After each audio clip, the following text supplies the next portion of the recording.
सभी को प्रणाम कर रहा हूँ, दोनों हाथ जोड़ के। आप सबके ध्यान में जैसे आ गया होगा कि राज्य सरकार ने बाढ़ से अपनी रिपोर्ट जो कमीशन के द्वारा, पिछड़ा वर्ग आयोग के द्वारा राज्य सरकार को कल प्राप्त हुई थी, उसको सुप्रीम कोर्ट में पेश कर दिया है।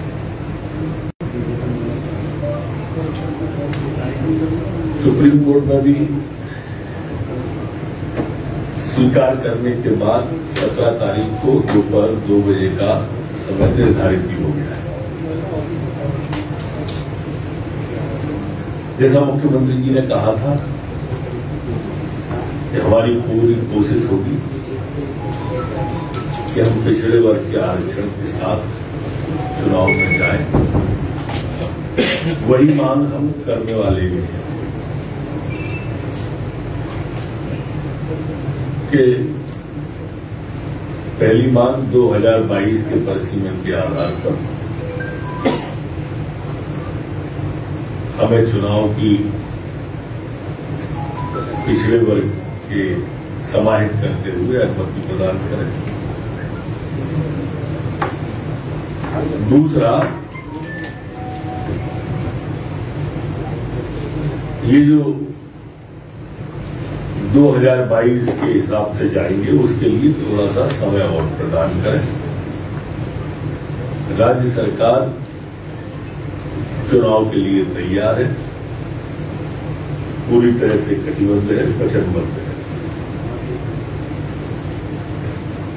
23,000 पंचायतें हैं। अगर हम पंच के, सरपंच के, जनपद के, जिला के, नगर पंचायत के, नगर पालिका के, नगर निगम के, अगर सभी वार्डों को ले लें तो 3 लाख से ऊपर होते हैं वो।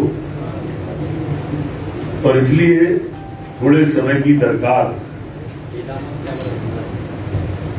हमने अपने मॉडिफिकेशन के लिए जो चुनाव ने रिपोर्ट दी है, चुनाव आयोग को हमने पिछड़ा वर्ग आयोग के द्वारा, उसके लिए हमने अतिरिक्त समय की और इसकी मांग की है। अब प्रश्न आता है कि ये स्थिति क्यों पैदा हुई है। और आप अगर थोड़ा सा पीछे चले जाएंगे,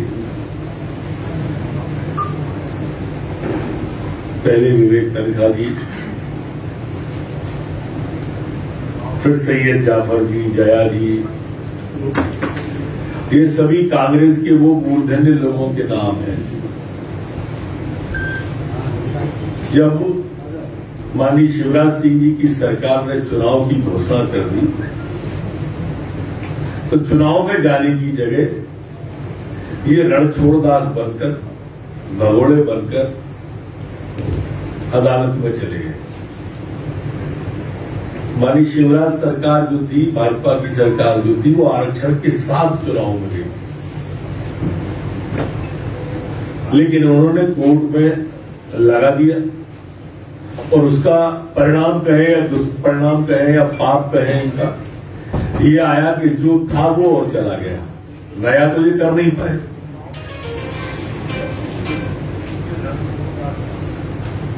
गए थे हरिभजन को होटल लगे के पास। कांग्रेस की स्थिति ऐसी है कि हरे पेड़ पे अगर कांग्रेस लिख के आप टांग दोगे तो 4-6 महीने में वो हरा पेड़ सूख जाएगा। ये स्थिति देश के अंदर कांग्रेस की है और वही इस केस के अंदर भी हुआ और उसके कारण से ये स्थिति बनी। हमने 600 पेज की रिपोर्ट आयोग के समक्ष प्रस्तुत कर दी थी, लेकिन ये बिल्कुल तयशुदा बात थी कि चुनाव में जाने से कांग्रेस घबराती है। और लोकतंत्र की खूबसूरती तो देखिए आप कितनी है कि वही कांग्रेस हम पे आरोप लगा रही है कि हम पिछड़ा वर्ग विरोधी हैं।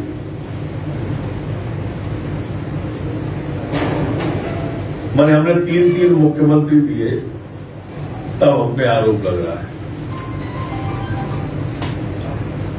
हमने नेता प्रतिपक्ष पिछड़ा दिए विक्रम वर्मा जी, हमने एससी का भी नेता प्रतिपक्ष शेजवार जी दिए, हम पे आरोप लग रहा है।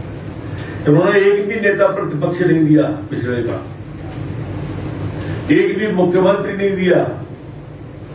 और उस पर सितम ये कि जो पिछड़ा आगे बढ़े उस समय माननीय सुभाष यादव जी, उनको काटा। अब ये पीड़ादायी प्रसंग है कि नहीं, आप सोचो। मेरे अच्छे मित्र थे आदरणीय भाई साहब सुभाष यादव, मैं उनके साथ सदन में रहा हूं। उनके बेटे जो अध्यक्ष थे प्रदेश के अरुण यादव जी, उनको हटा के बने लोकसभा का टिकट काट दिया उनको। मतलब ये कहने का कि पिछड़े वर्ग के साथ हमेशा विश्वासघात करने वाले कमलनाथ जी और कांग्रेस, वो हम पे आरोप लगा रही है कि हम भाजपा पिछड़ा वर्ग विरोधी है। छाछ बोले तो बोले, तारीख छालनी भी बोले जिसमें 76 तो छेद। ये स्थिति कांग्रेस की। अब इसको लोकतंत्र की खूबसूरती कहें या बदसूरती कहें, समझ में ही नहीं आ रहा है। समझने की कोशिश जरूर कर रहे हैं हम कि इस पर स्पष्ट जनता की समझ में ये बात आए, और इसीलिए आप सबको रूबरू होकर हम जनता तक अपना विषय पहुंचाना चाहते हैं। ये विषय स्पष्ट रूप से यह भी है कि मित्रों, भारतीय जनता पार्टी जितने भी चुनाव हुए अभी पिछले 2-2.5 साल के अंदर, अधिकांश में भारतीय जनता पार्टी विजयी रही है। हर बार, चाहे वो 28 सीटों के उपचुनाव की बात हो, चाहे वो एक लोकसभा की, विधानसभा की 4 की बात हो, आपने देखा होगा कि लगातार क्या कर रही है भारतीय जनता पार्टी की सरकार गलती हो गई, उससे माफ कर। गलती में अच्छा है। उसकी योग्यता देख रहा हूं कि उसने माफी मांगने वाले भी लगे हुए हैं।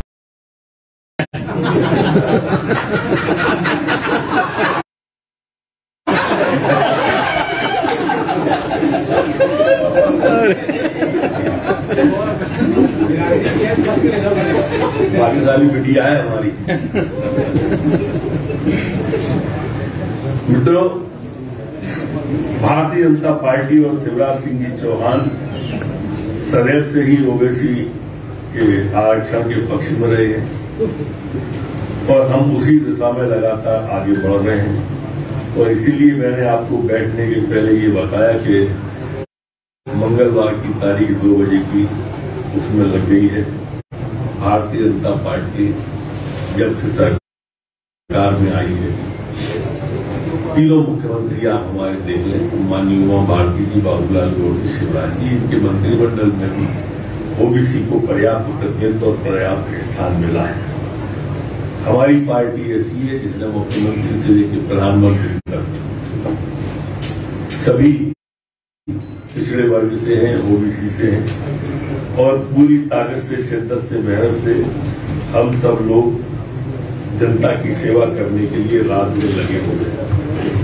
और इसलिए हमने जो हमारा त्रिस्तरीय टीपीटी जिसे बोलते हैं, तीनों ही तरह का रिपोर्ट सुप्रीम कोर्ट के अंदर पेश कर दी है।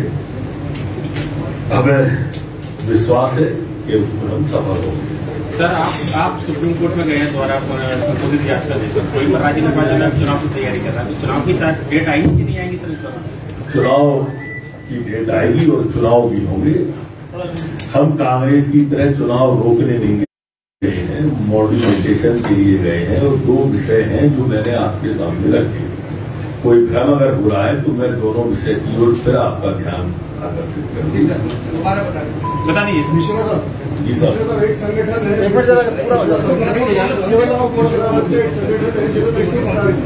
बंद का आह्वान किया कांग्रेस का पिछड़े वर्ग का देखो, बंद का आह्वान किया, तो पिछड़ा वर्ग संतुष्ट नहीं आपकी टीम से? देखिए, मैं जब कोई लोग राजनीतिक कारणों से राजनीति से वसूलूत होकर के उनको राजनीति में आगे कर दिया जाता है, वो आप भी जानते हैं वो कौन है, उसके पीछे मैं भी जानता हूँ। जब तथाकथित रूप से इस तरह से कांग्रेस के ही लोग नाम लेके अगर किसी का काम करते हैं तो उसको आप किसी वर्ग का नाम मत दो। हमने कहा ना कि हमने जो किया है, हम छाती ठोक के मुख्यमंत्री से प्रधानमंत्री तक का बता रहे हैं, वो बताए ना। हमको गाली दे के राजनीति करने वाली कांग्रेस, टीवी और ट्विटर पर राजनीति करने वाली कांग्रेस, इसलिए मैंने एग्जाम्पल हर एक के दिए कि हर उपचुनाव में हराया है, आम चुनाव में भी हराया है। डॉक्टर साहब, एक बड़ा कंफ्यूजन है, दो आयोग है मध्य प्रदेश में, एक पिछड़ा वर्ग आयोग और एक पिछड़ा वर्ग कल्याण आयोग। तो इनमें से किसने रिपोर्ट दी है? गौरी शंकर जी बिसेन जिसके अध्यक्ष हैं, वो स्वयं भी जब रिपोर्ट पेश की थी तो आपके माध्यम से माननीय भूपेंद्र सिंह जी के साथ में, माननीय पटेल साहब के साथ में आपसे रूबरू हुए। जब वो रूबरू खुल हुए थे रिपोर्ट लेके, तो फिर कहां से भ्रम की स्थिति पैदा हुई, उस जगह को ढूंढना पड़ेगा। मध्य प्रदेश ने, आपने भारतीय जनता पार्टी ने ओबीसी के 3 चीफ मिनिस्टर्स दिए, लीडर ऑफ ऑपोजिशन दिए, तो क्या कोई दूसरी कम्युनिटी का कोई मध्य प्रदेश में चीफ मिनिस्टर नहीं बन सकता क्या? किसने कहा? उसके भी बने हमारे पटवारी जोशी दूसरी कम्युनिटी के भी थे। आगे सुप्रीम कोर्ट में जो आवेदन लगाया है, आगे और पीछे क्या होती है? सुप्रीम कोर्ट में जो आवेदन लगाया है, सुप्रीम कोर्ट में जो आवेदन लगाया है मॉडिफिकेशन के लिए, उसमें यह भी कहा गया है कि 27% नहीं दे सकते तो 14% जो पहले मिलता था 14 और 18 उस पर कंसिडर किया जाए। नहीं, कुछ भी नहीं ऐसा सर, ये चुनाव से पहले मांगेंगे और 2022 के अनुसार परिसीमन और आरक्षण के साथ चुनाव कराया जाए, इसके थोड़ा वक्त मांगेंगे, थोड़ा सा क्लियर कर दीजिए। अगला 2 विषय हमने जो स्पष्ट रूप से मांगे हैं।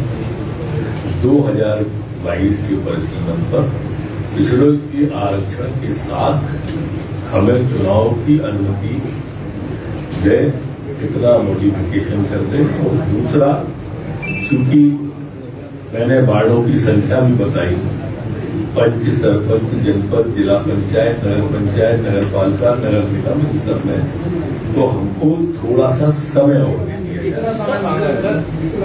2-3 हफ्ते। जब पिछली बार चुनाव की प्रक्रिया भी शुरू हो चुकी थी, तो जब सब तैयारी तब थी, तो अब अलग से वक्त की क्या आवश्यकता? ये 2 तरह के विषय आए हैं। जो निर्णय है उसमें पैरा 13 और पैरा 19 आप पढ़ेंगे, दूसरे पैराओं पर ध्यान देंगे तो आएगा कि भ्रम की स्थिति इसलिए पैदा हुई कि उसमें एक जगह 2019 का जो परिसीमन था उसको भी कहा गया है। अगर 2019 का लें या हम 22 का, इसमें क्या है, कहीं कहीं पर नगर पालिका में ग्राम पंचायत मिल गई है तो स्वरूप चेंज हो गया है उसका। जब स्वरूप चेंज हो जाएगा तो भ्रम की स्थिति पैदा होगी कि नगर पालिका के हिसाब से चुनाव कराएं या नगर पंचायत के हिसाब से कराएं या ग्राम पंचायत के हिसाब से कराएं। तो ये स्थिति, भ्रम की स्थिति दूर करने के लिए समय मांगा गया। आराम से भंगुआ हुई, सभी के जवाब दूंगा।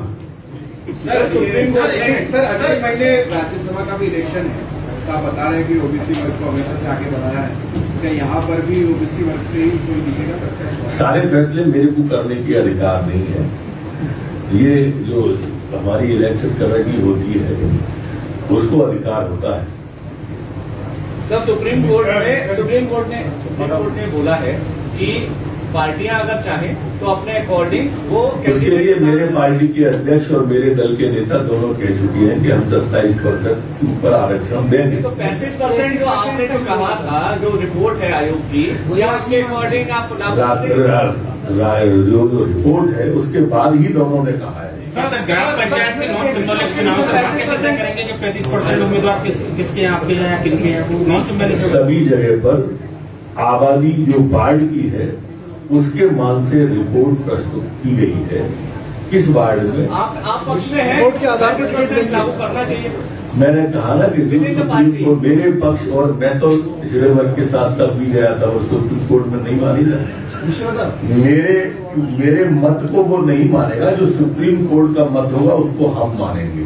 आपको खबर बनानी हो वो बात अलग हो जाए। प्रतिशत आरक्षण को लेकर दोनों पार्टियां चाहती है कि ओबीसी आरक्षण हो, डबल इंजन की सरकार है, तो क्या ये समाधान संसद में नहीं निकल सकता? नया कानून बना दीजिए। यही आपके प्रश्न में ही भ्रम है। इससे जुड़ा इससे जुड़ा है ये मांग ये मांग एक पिछड़ा नेता ने भी की है। नहीं, नेता मैं ये कह रहा था आपसे कि यही बेईमानी की बू आती है। दोनों पार्टियां चाहती हैं ऐसा आपने पूछा, फिर कोर्ट क्यों गए थे? फिर कोर्ट कौन गया था? ये बात कोर्ट बिना जाए अगर कांग्रेस कहती तो थोड़ी बहुत आंशिक सच्चाई कांग्रेस की बात में लगती, जिसका उल्लेख आप कर रहे हैं बिना नाम लिए। अगर वो कोर्ट नहीं जाते फिर सवाल होता कहा होता तो ये गलत है उनका इस तरह का कहना। नेता प्रतिपक्ष भूपेंद्र सिंह है आपके मित्र भी। नहीं, आपने हमारे विधानसभा मित्र तो आप भी है। विधानसभा सत्र बुलाने की मांग करी है, इससे रिलेटेड जब सत्र बुलाते हैं तो हल्ला मचाते हैं, चलाने नहीं देते हैं। जब सत्र की आवश्यकता होगी सत्र भी बुलाया जाएगा और विधानसभा के सत्र में इसमें निर्णय नहीं होता। वो मेरे विद्वान है, सीनियर सदस्य हैं, इसका निर्णय विधानसभा के सत्र में नहीं हो सकता है, ये सुप्रीम कोर्ट में ही होगा निर्णय। बार बार आरोप लगाती है कि आरएसएस के एजेंडे को आगे बढ़ा रही है, आरएसएस के एजेंडे आगे बढ़ा रही है बीजेपी। ये बात उनका जो कांग्रेस की सफाई हो रही है सभी स्टेटों से उस संदर्भ में ठीक लगता है, बाकी किसी में प्रासंगिक नहीं लगता है। हमारा एजेंडा है कि हम साफ कर दें कांग्रेस को, तो आप 13 प्रदेश में बचिए। पंचायतों के चुनाव है वो तो बगैर सिंबल के वैसे ही होते हैं, क्या नगरीय निकाय के चुनाव में भी सरकार सोचेगी कि बगैर सिंबल के करा? नहीं,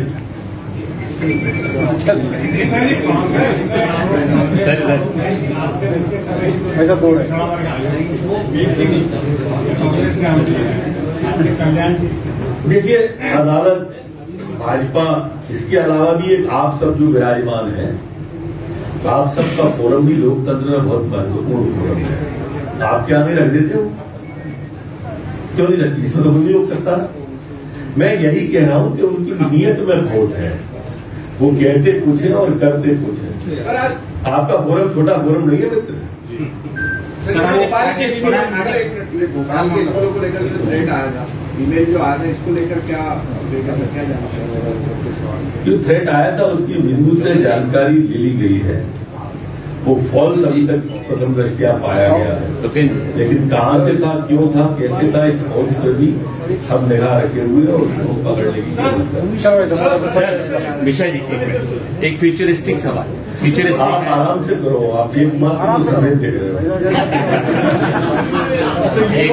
एक फ्यूचरिस्टिक सवाल है, हाइपोथेटिकल सवाल है, लेकिन सवाल मन में ये उपजा है कि पिछड़ा वर्ग, अग्र वर्ग, जाति वर्ग, फलाना, कांग्रेस का विरोध, बीजेपी, क्या भविष्य की राजनीति में 10-15 साल आने वाले में इस पे कोई कंट्रोवर्शियल या कोई नेगेटिव इम्पैक्ट पड़ सकता है? आपको ऐसा अंदाज है राजनीति के इतने अनुभवी नेता होने के कारण कि क्या भविष्य में हमारे देश में इस तरह की बातों के ऊपर कोई कंट्रोवर्शियल, कोई नेगेटिव इम्पैक्ट पड़ेगा? आपकी चिंता स्वाभाविक है, स्पष्ट नहीं है, पर मैं ऐसा मानता हूं कि आवश्यकता आविष्कार की जरूरी है और वक्त की रफ्तार बड़े से बड़े घाव को मारती है। तमिलनाडु के शिक्षा मंत्री का बयान आया कि पानी जो हिंदी बोलने वाले हैं वो पानी पूरी बेच रहे हैं। सुप्रीम कोर्ट से आरक्षण मांगने जाते हैं, सुप्रीम कोर्ट आरक्षण देगा नहीं, सुप्रीम कोर्ट व्यवस्था दे सकते हैं आपको।